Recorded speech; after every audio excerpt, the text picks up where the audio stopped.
Mr. Speaker, when the Prime Minister first ran for office, he said his fiscal anchor was that the deficit would never exceed $10 billion. Well, now it's reached $27 billion. He said the budget would be balanced in 2019. Now they won't tell us how many decades it will take for that to happen. They said that the debt as a share of GDP would never go up, and this year it is going up. So given that there are at least 3 fiscal anchors that have been detached from the government's fiscal ship, are there any anchors left? Right Honourable Prime Minister. Speaker, the basic approach that the Liberal government has taken is very different from the approach of Conservatives. We believe that investing in Canadians is the way to grow the economy.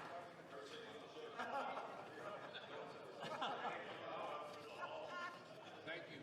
Okay, the Right Honourable Prime Minister can continue, please. Conservatives believe that austerity and cuts are the way to help Canadians. We know that they're wrong, because over the past years we have demonstrated that investing in families, investing in communities, not only has seen Canadians create over 1 million jobs over the past few years, but we've reduced poverty by record amounts, seeing almost 1 million Canadians lifted out of poverty, including over 300,000 kids. We're going to continue to invest in Canadians. Honourable Member for Carleton. Only we're not getting any value for the money, Mr. Speaker. The reality is that unemployment in Canada is higher than in at least 4 G7 countries, higher than in the UK, the US, Japan, and Germany. It's been above the G7 average for the Prime Minister's entire term. Growth in the US is 50% faster than here in Canada. These deficits are not buying us growth, and they are not buying us any jobs. Yes. Back to my original question. The Prime Minister said the debt to GDP ratio would continue to go down. Is he still committed to that, or is he just going to put our future on the MasterCard? The Right Honourable Prime Minister. Conservatives continue to talk down the Canadian economy.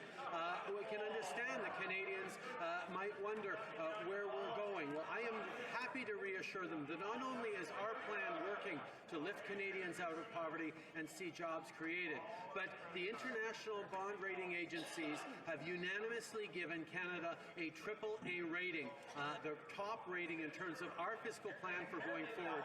We are the only other country with Germany in the G7 that has that top unanimous AAA rating, because international agencies knows that our plan is working for Canadians. The Honourable Member for Calgary, Rocky Ridge.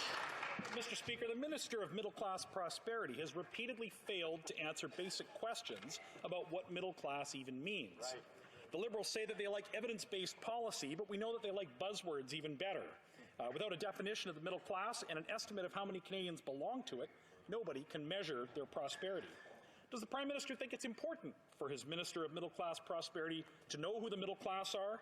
Maybe he has his own definition. The Right Honourable Prime Minister. Mr. Speaker, we've continued to invest in the middle class and support them throughout from the very, very beginning of our coming into office. And the member opposite wants to talk about results. We have seen results in over 1 million new jobs being created, in almost 1 million Canadians lifted out of poverty. We have seen investments in public transit, in housing, in approaches that have made a real material difference in the lives of millions of Canadians, because we have chosen to invest in Canadians and their families, unlike the Conservatives who choose cuts and austerity as their only tool in the fiscal toolbox.